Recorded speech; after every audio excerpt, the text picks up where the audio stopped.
Hayaan mo akong magtanong sa'yo. Gaano ba kahalaga ang oras mo? Kapag binalikan mo ang nakaraan, may mga sandali bang hindi naman talaga sulit?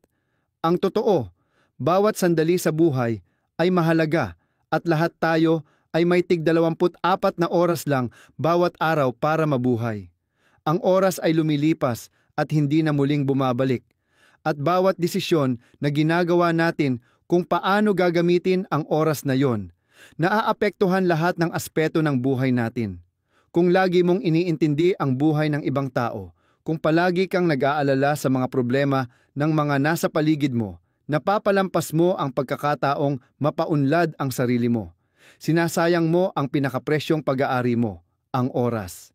Si Marcus Aurelius, isa sa mga dakilang pilosopo ng Stoicism, minsan nagsabi, "May kapangyarihan ka sa isipan mo, hindi sa mga pangyayaring nangyayari sa paligid.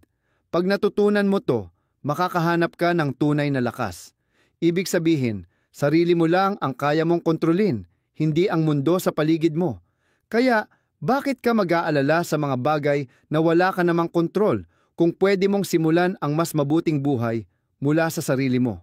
Ngayong araw, gusto kitang anyayahan na samahan ako tuklasin ang 6 na prinsipyo ng Stoicism na tutulong sa iyo na mag-focus sa sarili mo at tumigil sa pagsasayang ng oras. Bago tayo magsimula, mag-iwan ka ng komento ng linyang, "Nagpo-focus ako sa sarili ko at humihinto na akong magsayang ng oras." At maghanda kang baguhin ang pananaw mo sa buhay.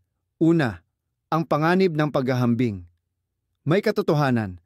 Palagi tayong binabaha ng mga larawan ng tagumpay, ganda, at mga nagawa, mga imaheng madalas ginawa lang para ipagkumpara tayo sa ibang tao. Malaki ang panganib ng palagiang paghahambing kasi inaalis nito ang atensyon natin mula sa tunay na layunin ng buhay, ang mag-focus sa sariling pag-unlad at progreso. Gaya ng wika ni Marcus Aurelius, "Huwag ka nang magsayang ng oras sa pagtalunan kung ano ang dapat gawin ng isang mabuting tao, maging isa ka na lang." Inaanyayahan tayo ng quote na, "Yun na tumingin sa loob, hindi palabas," para masukat ang tagumpay batay sa personal nating potensyal at hindi sa pansamantalang pamantayan ng iba. Ang oras na ginugugol nating ihambing ang sarili sa iba ay oras na nawala para sa personal growth natin. Kapag nagmumuni-muni ka tungkol sa buhay mo, isipin mo ang napakalaking halaga ng oras at gaano kaimportante na gamitin ito ng maayos. Pinakamahalaga nating yaman ang oras. Limitado at hindi na muling mahihiram. Huwag mong baliwalain ang tiktak ng orasan dahil bawat sandali may potensyal para sa personal na pag-usad at pagninilay. Pero hindi lang natin nasasayang ang oras sa pisikal na paraan, kundi pati mental, sa kakakumpara ng ating buhay sa buhay ng iba. Pag ginagawa natin to, tinatanggalan natin ang sarili ng pagkakataong mag-invest sa tunay nating potensyal. Tuwing tumitingin ka sa paligid para ihambing ang buhay mo sa iba, panandaliang nawawala ang focus mo sa sariling landas. Panandalian, para kang nabubuhay sa pamantayan at inaasahan ng iba, hindi para sa sarili mo. Yan ang malupit at mapanganib na bitag ng paghahambing. Magnanakaw siya ng oras at enerhiya. Ang pag-invest naman sa sariling pag-unlad ay ibang usapan. Hindi ito tungkol sa status o recognition. Ito ay commitment mo na mapabuti ang sarili. Isang paglalakbay ito na ikaw lang ang pwedeng tahakin. Di tulad ng mga mabilis magbago at madalas peke na imahe sa social media. Ang tunay na pag-unlad ay nanggagaling sa tuloy-tuloy na pagpapabuti at self-awareness. Madaling malunod sa ingay ng pagkukumpara sa iba, pero sa oras na tumahimik ka at pakinggan ang sarili mo, dun lang magsisimula ang totoong pagbabago. Self-awareness ang unang hakbang. Ang tunay na pag-intindi sa sarili ang susi sa pagbukas ng pinto ng pag-unlad. Kapag hindi mo alam kung nasaan ka sa simula, paano ka aangat? Kung hindi mo nauunawaan ang lakas at kahinaan mo, mas mahihirapan kang harapin ang mga pagsubok. Itinuro ng mga Stoic na pilosopo na mahalaga ang self-knowledge para sa mas makabuluhang buhay. Si Epictetus, isa pang kilalang Stoic, nagpaalala, "Alamin mo muna kung sino ka at saka mo ayusin ang sarili mo." Kapag may self-awareness ka na, ang susunod na hakbang ay magtakda ng malinaw at kayang abutin na goals. Dapat realistic at tugma sa potensyal mo ang mga goals na yon. Hindi kailangan sabay-sabay abutin lahat. Isa-isang hakbang lang, dahan-dahan, dahil ang bawat maliit na tagumpay ay nagbibigay ng kumpiyansa at motibasyon para magpatuloy. Paraan na lang ang kwento ni Oprah Winfrey. Noong nag-umpisa siya ng TV career niya, noong ika-8 dekada, hindi siya kilala sa industriya. In fact, maraming hamon at rejection ang hinarap niya. Pero imbis na ikumpara ang sarili sa iba o gayahin ang ibang palabas, nag-focus siya sa sariling uniqueness. Pinahusay niya ang communication skills, mas pinalalim ang connection sa audience, at gumawa ng show na hindi lang basta entertainment kundi may malalim na spiritual value. Lahat ng tao dumadaan sa adversity sa buhay nila, pero hindi yung pagsubok mismo ang nagde-define sa atin, kundi yung paraan ng pagharap natin dito. Para sa mga Stoic, ang adversity ay mahalagang bahagi ng buhay ng tao, pagsubok ng karakter at pagpapalawak ng limitasyon. Si Marcus Aurelius, Stoic na emperor at philosopher, minsang sumulat, "The impediment to action advances action. What stands in the way becomes the way." Ibig sabihin, ang mga balakid ay hindi lang basta hadlang. Sila ay oportunidad para sa paglago at pagbuti ng sarili. Ang pag-embrace ng adversity ay tungkol sa pagbabago ng pananaw. Mula sa pagkikita ng problema bilang roadblock, gawin mo silang mahalagang hakbang sa sariling pag-unlad. Kapag may challenge, professional setback, personal loss, o maging global crisis, natural nating gustong umatras o magreklamo. Pero, hinihikayat ng Stoicism na tanungin natin, anong matututunan ko rito? Pag tinanong mo yan, napapalitan ang experience mo ng learning. Nagiging classroom ang adversity. Hindi nito minamaliit ang sakit o hirap ng mga sitwasyon, pero tinuturo nitong hanapin ang value sa lahat ng pagsubok. Bawat challenge ay pagkakataon para i-practice ang virtues, patience, resilience, courage. Tulad ng pagkawala ng trabaho, una, parang napakalaking hagupit, pero pwedeng maging chance para mag-reassess sa direksyon mo, madiskubre ang panibagong opportunities, o matutunan ang mga skills na napabayaan mo. Ganun din. Sa pakikitungo sa mahihirap na tao, natututo ka ng patience at understanding. Lumalakas ka sa paghawak ng conflicts. Bukod pa rito, ang pagyakap sa adversity ay nagtutulak sa atin palabas ng comfort zone. Madaling manatili sa nakasanayan, pero growth, parang kalamnan, kailangan ng stress para lumakas. Kapag niyakap mo ang adversity, hindi ka lang basta nagtatagal, ginagamit mo pa yung sitwasyon para umiwas at umusad. Sa Stoicism, tinuturo na hindi lang natin tanggapin ang mga pagsubok. Dapat i-welcome pa natin sila dahil sila ang nagpapayaman ng karanasan natin bilang tao. Ganoon, bawat obstacle positibo, ginagawang tulay at preparation para sa comeback. Ang totoong sukatan ng lakas at karakter, hindi makikita kung paano ka mag-enjoy ng tagumpay, kundi kung paano mo hinaharap at ginagamit ang adversity. Ang self-discipline naman, madalas binabanggit na susi ng mga matagumpay na tao. Kahit anong larangan, hindi nakakapagtaka, nasa core kasi ng Stoicism ang self-discipline para mamuhay ayon sa values mo at habulin ang meaningful na buhay kahit ano pang mangyari sa paligid. Sa Stoicism, hindi lang ito suggestion, requirement na ito para mag-cultivate ng virtue at wisdom. Mula kay Marcus Aurelius hanggang kay Epictetus, tinuturo nilang ang self-mastery, kontrol sa reaksyon, pagnanasa, at kilos, ay pundasyon para sa purpose at integridad. Ang self-discipline ay paggawa ng desisyong aligned sa long-term goals mo. Hindi padala sa pangmadali ang saya na nakakaligaw. Ito ay pag-align ng gawa mo sa mga desisyong rational. Kahit na humihila sa iyo ang emosyon o impulsively gusto mong gumawa ng iba. Minsan, ibig sabihin nito ay gumising ng 1 oras ng maaga para mag-meditate o mag-exercise. Kahit gusto mong matulog pa, o piliin ang masustansya kaysa sa fast food, o kaya maglaan ng oras sa gabi para magtrabaho sa project mo. Imbes na magbabad ka sa panonood ng serye, sa tuwing pipiliin mong huwag gawin ito, pinapapractice mo ang self-discipline. Pero ang self-discipline sa pananaw ng Stoic ay higit pa sa simpleng pagpigil sa tukso o pagsunod sa schedule. Ito'y tungkol sa paglinang ng panloob na lakas na nagbibigay sa iyo ng kakayahang manatiling totoo sa prinsipyo mo, kahit na may pagsubok, kalat o biglaang kagustuhan. Ito'y tungkol sa tibay ng isip na magsabing hindi sa mga bagay na hindi nakakatulong sa tunay mong layunin, at oo naman sa mga bagay na mas mahirap, pero mas mahalaga. Kailangan dito ang tuloy-tuloy at conscious na pagsubaybay at pagkontrol sa sarili mong mga iniisip at impulsive na damdamin para siguraduhing nakakatulong, not nakakasama, ang mga ito. Mahalagang aspeto ng self-discipline ang pagkaunawang bawat maliit na desisyon ay nagdadala sa mas malalaking resulta sa buhay. Pinapahalagahan ng mga Stoic ang pagiging mapagmatyag sa araw-araw na pagpili. Alam nila na ang mga habit na nabubuo sa maliliit na sandali ang nagiging pattern para sa mas malalaking desisyon sa buhay. Parang nag-e-exercise ng muscle. Bawat ulit, mas tumitibay.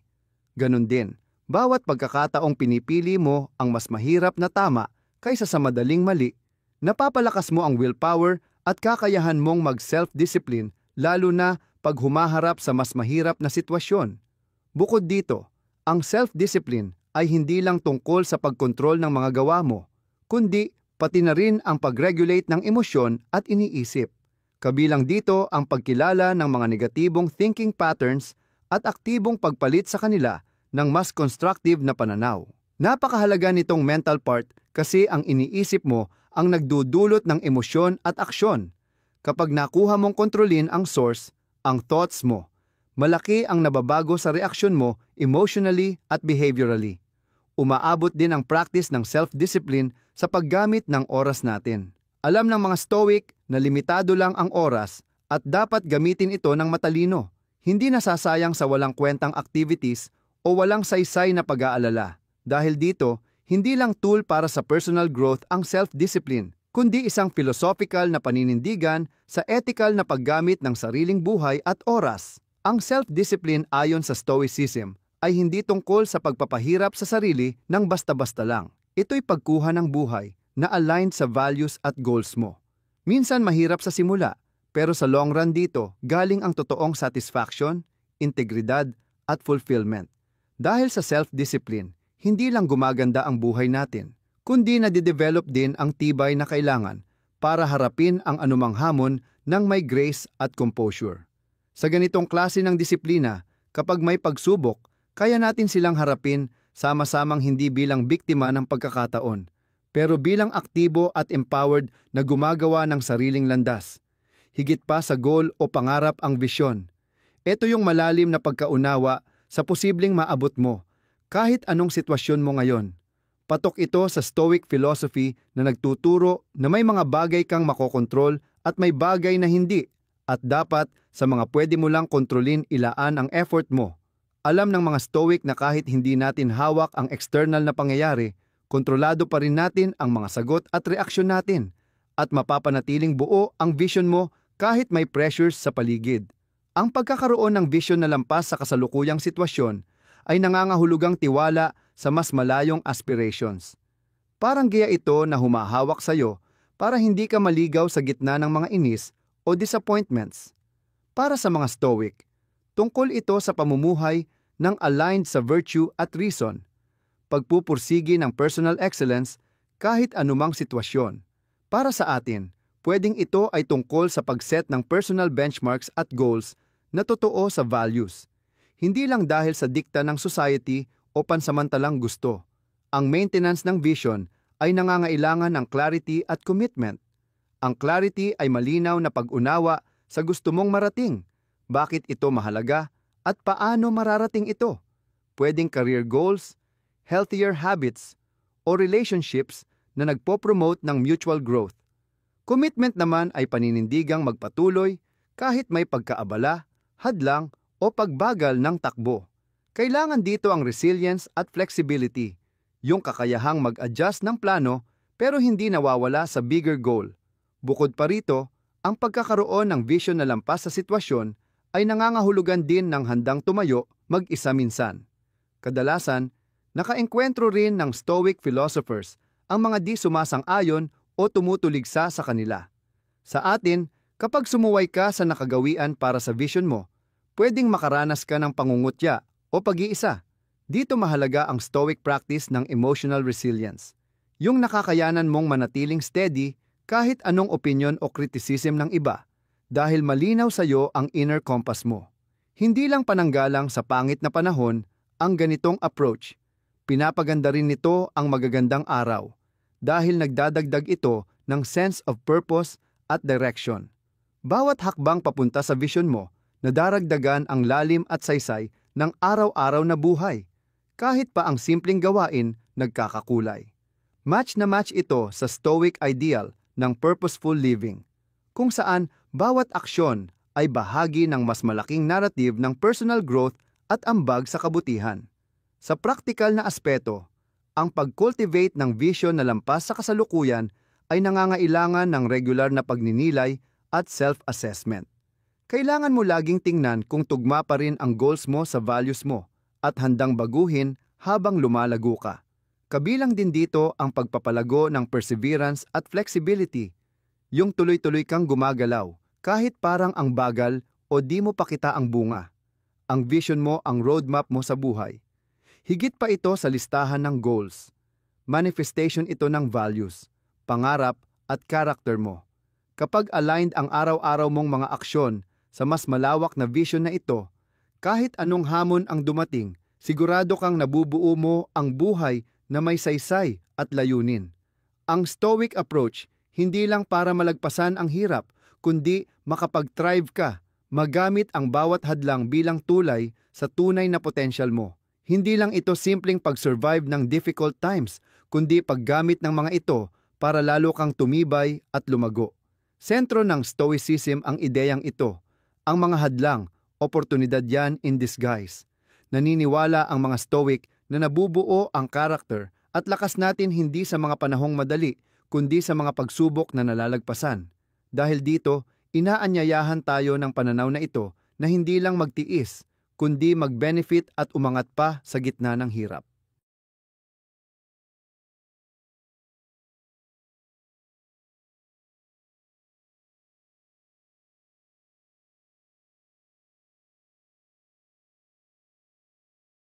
Ang unang hakbang sa pag-overcome ng hamon gamit ang mental strength ay ang pagbago ng mindset, gawing test ng virtues gaya ng wisdom, justice, courage at moderation ang bawat hamon. Halimbawa, ang professional setback, pwedeng test ito ng wisdom. Matututo ka ba rito? Challenge din ito sa courage. Susuko ka ba o lalaban? Sa pag-reframe ng challenges na ganito, hindi mo lang tinitiis ang hirap, aktibong hinaharap at kinukuha mo ang mga lesson para tumibay ang karakter mo. Isa pang mahalaga ay ang pagkakaroon ng sense of control sa sarili mong response. Kahit hindi nating kontrolado lahat ng pangyayari, pwede nating kontrolin kung paano tayo magre-react. Nakakabigay ito ng lakas at empowerment, na siyang puso ng Stoic philosophy. Kapag may pagsubok, imbes na mag-react agad o ma-depress, Stoic-inspired approach ang mag-pause, mag-reflect at piliin ang response na aligned sa values at goals mo. Pwede itong nangangahulugan ng paghinga muna, paghahanap ng payo sa mentor, o pagpiling manatiling positive kahit mahirap. Dagdag pa rito, ang pag-overcome ng challenges gamit ang mental strength. Kasama dito ang pagsasanay ng pagiging matatag. Ang pagiging matatag ay hindi lang basta pagbabalik sa dati. Ito ay tungkol sa pagiging mas malakas matapos ang pagsubok. Parang kalamnan na lalong lumalakas tuwing nag-iihersisyo at nagpapahinga, ganun din ang tibay ng karakter mo. Bawat pagsubok na nalalampasan mo ay hindi lang sumusubok sa iyong mental at emosyonal na kakayahan, kundi pinalalawak pa ang mga ito. Natututo ka pa tungkol sa sarili mong kakayahan, limitasyon, at kung paano ito matutulungan ng maayos. Ang ganitong pagkatuto at paglago ay nagpapalalim ng tiwala mo sa sarili. Alam mong nalampasan mo na ang pagsubok noon at naging mas matatag ka dahil doon. Sa praktikal na paraan, ibig sabihin nito ay hindi mo iniiwasan ang mga hamon o naghahangad ng mas madaling buhay. Bagkus, Niyayakap mo ang mahihirap na bahagi bilang mahalagang parte ng sarili mong pag-unlad.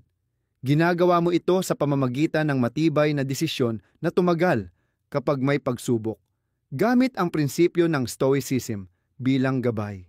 Kapag may pagsubok, ipaalala mo sa sarili mo ang mga pagkakataong nalampasan mo noon at kunin mo ang lakas mula sa mga karanasang iyon. Ilarawan mo rin sa isip mong magagampanan mo ng may husay at kalmado ang kasalukuyang hamon, tapos gawin ang mga kinakailangang hakbang para maisakatuparan ito. Mahalaga ang tibay ng loob o resilience para makanavigate sa mga pagsubok at tagumpay ng buhay. Hindi lang ito basta pagbabalik mula sa pagkabigo. Ito ay ukol sa pagkatuto, paglago, at lalo pang pagkatatag matapos ang bawat karanasan. Ang Stoicism ay mayaman sa praktikal na payo tungkol sa pagdevelop ng resilience at binibigyang diin nito ang importansya ng perception, aksyon, at kalooban.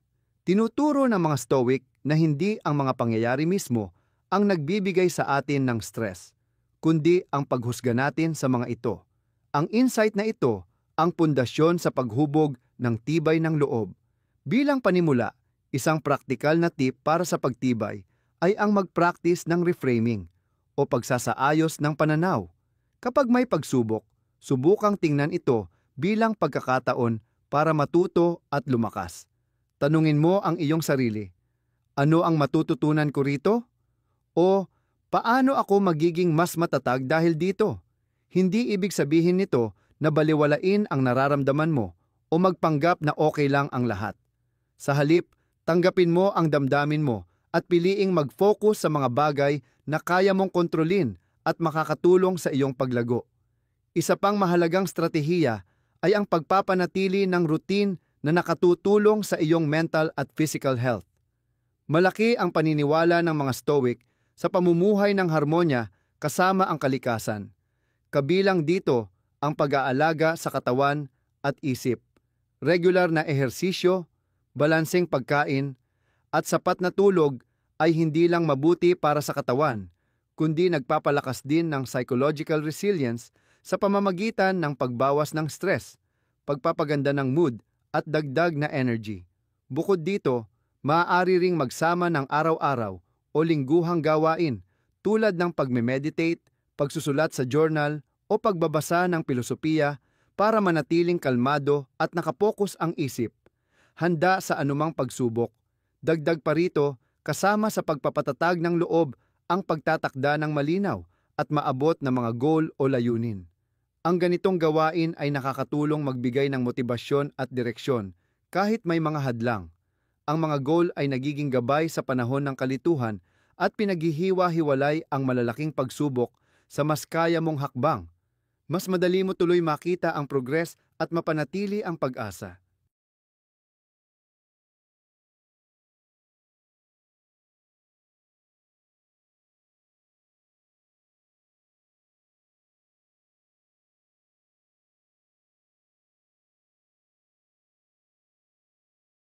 Isang Stoic tip ay ang mag-set ng goals hindi lang tungkol sa mga bagay na external kundi sa mga virtues na gusto mong i-develop tulad ng pasensya, tapang o karunungan.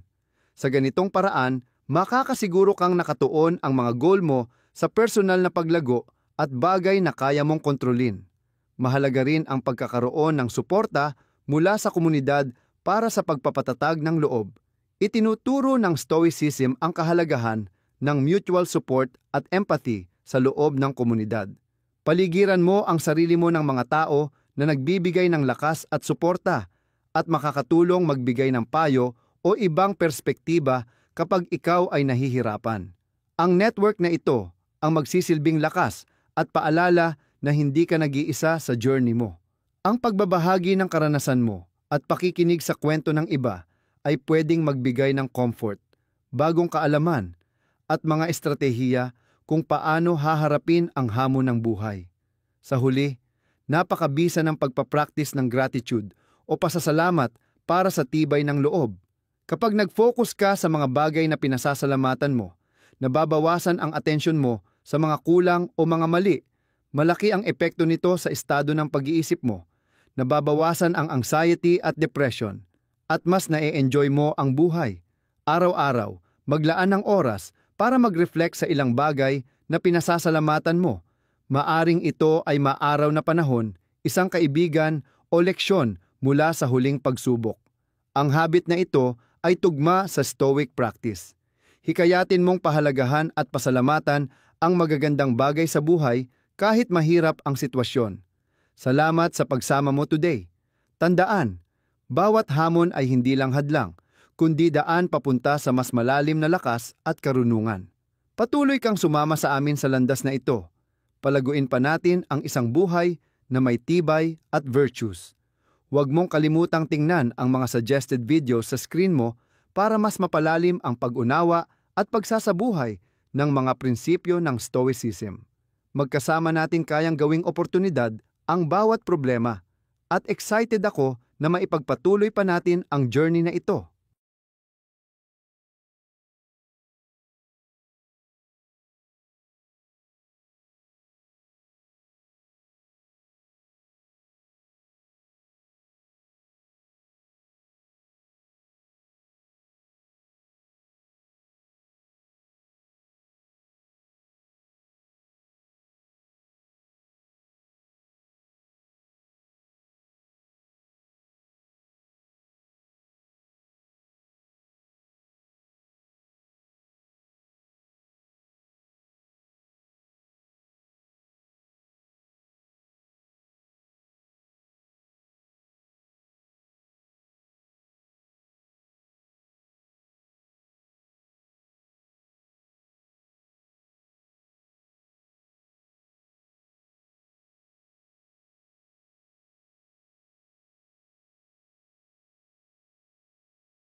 Sa halip na sumuko, nire-review niya ang priorities at gumagawa ng bagong approach. Kadalasang mas nalalampasan pa ang expectation. Ang flexibility na ito, na bunga ng commitment sa progreso, ay mahalaga sa personal at profesional na buhay. Isa pa sa mga mahalagang bahagi ng resilience sa pag-focus sa sarili ay ang kakayahang yakapin ang feedback. Imbes na ituring itong panlalait, gawin mo itong kompas sa paglago. Halimbawa, Ang isang manunulat na nagpapabasa ng ginagawa sa mentor at natatanggap na may kahinaan pa siya, ay gumagamit ng feedback na iyon para gumaling pa. Ang ganitong attitude ay hindi lang nagpapayabong ng skills, kundi tumutulong para sa tuloy-tuloy na pag-improve. Ang progress-focused mindset ay tumutulong na tanggapin na ang imperfection ay natural at mahalagang bahagi ng paglago. Sobrang madalas, ang takot magkamali ang pumipigil sa creativity at potensyal natin. Paalala ni Marcus Aurelius, ang hadlang sa kilos ay siyang nagpapalago ng kilos. Ang nakaharang sa daan ay siya ring nagiging daan. Sa personal development, ang pagtitiyaga ay kasama mo sa paglalakbay. Ang paggawa ng meaningful na bagay, skills, career, relasyon, ay nangangailangan ng panahon at tuloy-tuloy na effort. Ang resilience mula sa pag-focus sa sarili ay nangangahulugang committed ka sa proseso, hindi lang sa resulta. Parang hardinero, alam niyang ang binhi na itinanim ngayon ay hindi agad sisibol bukas, kaya inaaruga niya ito ng buong tiyaga. Ang mindset na ito ay nagbibigay saya sa bawat yugto ng pag-unlad, habang pinapalalim ang halaga ng presensya. Ang pangmatagalang benepisyo ng pagtuon sa proseso ay napakalaki. Kapag tinanggal mo ang bigat ng perpeksyon, mas nag-e-enjoy ka at may satisfaction sa mismong biyahe. Hindi na imposible at malayong ideal ang sukatan ng tagumpay, kundi nasusukat ito sa consistent effort at harmony sa sarili. Habang tumatagal, nabubuo nito ang pundasyon ng tibay at lakas, at inihahanda ka humarap sa anumang hamon na may composure at determinasyon. Sa pananatili sa iyong values at pagtanggap ng dahan-dahang pag-unlad, napupuno mo ang buhay ng layunin at saysay. Tandaan, ang resilience sa pamamagitan ng pag-focus sa sarili ay isang transformasyong approach sa mga hamon ng buhay. Sa pagpili ng progreso kaysa perpeksyon, napapalago natin ang adaptability, pagtanggap sa imperfeksyon, at natututuhan nating maging present para sa tuloy-tuloy na pag-unlad. Itinuro ng Stoic wisdom na ang lakas ay nasa loob natin, at sa pag-focus inward, makakamit natin ang isang buhay na buo at makabuluhan. Pang-anim, panghuling mga motivational insights. Isipin mong nakatayo ka sa gitna ng isang kwarto na puno ng ingay. Lahat ay nag-uusap tungkol sa tagumpay, kasikatan, at malalayong pangarap. Masigasig silang nagsasalita, gustong magpabilib sa kanilang mga naabot. Pero sa kanto ng kwarto, may isang taong tahimik lang, tahimik ang titig, parang tinatanong ang sarili. Ang ginagawa ko ba ngayon ay talagang mahalaga sa akin o sumusubok lang ba akong makuha ang papuri ng iba? Yan ang pinakaaral ni Marcus Aurelius, ang pilosopong emperador ng Roma. Hindi lang siya mahusay na leader, kundi isa ring taong lubos na nakaunawa sa lakas ng pasensya at pagtuon sa mahalagang bagay, ang personal na paglalakbay. Kapag natutunan mong hindi mag-aksaya ng oras sa mga bagay na hindi mo kontrolado, malalaman mong ang pag-focus sa sarili ay hindi lang basta pagpili, kundi isang malalim at makabuluhang paraan ng pamumuhay.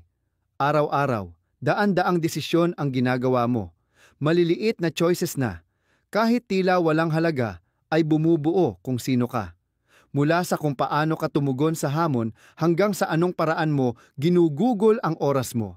Bawat desisyon ay isang brick sa pundasyon ng iyong kinabukasan. Isang beses, sumulat si Marcus Aurelius sa kanyang mga pagninilay.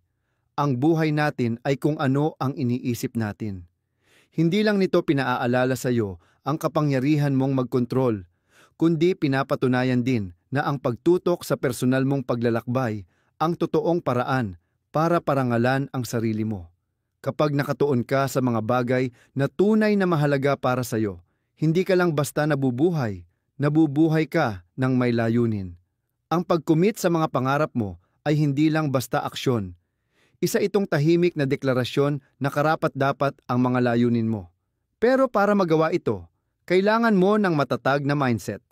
Yung nakatuon sa mga pangunahing pinapahalagahan mo, imbes na palaging naghahanap ng pagpapatunay mula sa iba. Isang malinaw na halimbawa nito ay ang kwento ng isang marathon runner na hindi nakikipagkarera para maging pinakamatulin, kundi para mapagtagumpayan ang sarili niya sa bawat hakbang.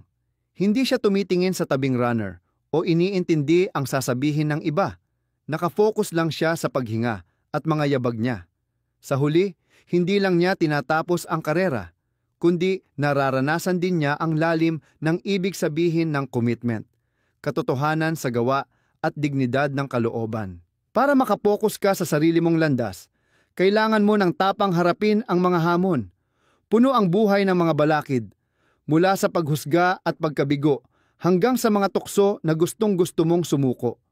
Pero ang importante, tandaan mo na ang bawat paghihirap ay leksyon. Isang pagkakataon para bumuo ng sarili mong pamana. Isipin mo na lang na umaakyat ka ng mataas na bundok. Bawat hakbang, bawat galos sa kamay mo, nagbibigay yon ng lakas sa loob at nilalapit ka sa tuktok. Sabi nga ni Marcus Aurelius, ang balakid sa gawa ay nagpapalago sa gawa, ang nakaharang ay nagiging daan. Kapag respektado mo ang personal mong paglalakbay, hindi lang kumpiyansa ang nabubuo mo sa sarili mo, pinapalaya mo rin ang sarili mo mula sa pressure ng pakikipagkumpetensya sa iba. Ibig sabihin nito ay hindi pag-iwas sa tao, kundi pag-unawa na ikaw ay may sarili mong landas, at ikaw ang magpapasya ng bilis at direksyon nito. Tinuturo sa atin ni Marcus Aurelius na imbes na umasa ng pagkilala mula sa iba, mas mainam magtanong tayo sa sarili, namumuhay ba ako ayon sa sarili kong pinapahalagahan? Ang buhay ay serye ng mga prioridad. Kapag nakatutok ka sa sariling values at goals mo, hindi ka na malulunod sa agos ng pagkukumpara o expectation. Isang maikling kwento, may hardinero na ginugol ang buong buhay sa pag-aalaga ng kanyang hardin. Hindi siya nakikinig sa chismis tungkol sa trabaho niya. Ang focus lang niya ay ang punong inaalagaan niya. Pagdating ng maraming taon, namulaklak at namunga ang puno at nagsimulang hangaan ng tao ang kanyang ginawa. Pero para sa kanya, ang tunay na halaga ay nasa araw-araw na pag-aalaga, hindi sa papuri ng iba. Yung biyahe mo ay natatangi. Darating ang panahon na mapapagod ka, gustong tumigil o magdududa kung nasa tamang daan ka ba. Pero tandaan mo, bawat hakbang, gaano man kaliit, ay mahalaga. Ang pasensya ang hindi lang tutulong para lampasan ang hirap, kundi magsisilbing patunay ng lakas ng loob mo. Magpasensya ka sa paglalakbay mo. Huwag mong sayangin ang oras sa mga bagay na hindi mo kontrolado. Magtiwala kang bawat tamang desisyon mo ngayon ay magdadala sa iyo sa isang mas lubos at makabuluhang buhay. Tinalakay natin ang kapangyarihan ng pagpukus sa sarili at pagtigil sa pagsasayang ng oras. Isang mahalagang aral mula kay Marcus Aurelius at sa pilosopiyang Stoic. Sa video na ito, sana napagtanto mo na ang self-control at pagtutok sa mahalaga ay hindi lang susi sa tagumpay, kundi susi rin para mabuhay ng mas makabuluhan. Ikaw naman, ano ang pakiramdam mo na pinaka-nagsasayang ng oras mo at anong gagawin mong paraan para mabago yon? I-share mo ang saloobin mo sa comments. Kung nagustuhan mo ang video, mag-iwan ng isang sa comments. Kung may suggestion ka para sa ikauunlad, mag-iwan ng 0, open kami sa feedback. Huwag kalimutang i-like kung kapaki-pakinabang para sa'yo, i-share para kumalat ang magandang mensahe, at mag-subscribe para di ka ma-miss sa mga susunod na video.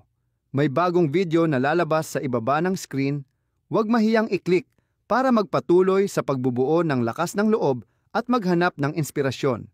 Kita-kits sa susunod na video!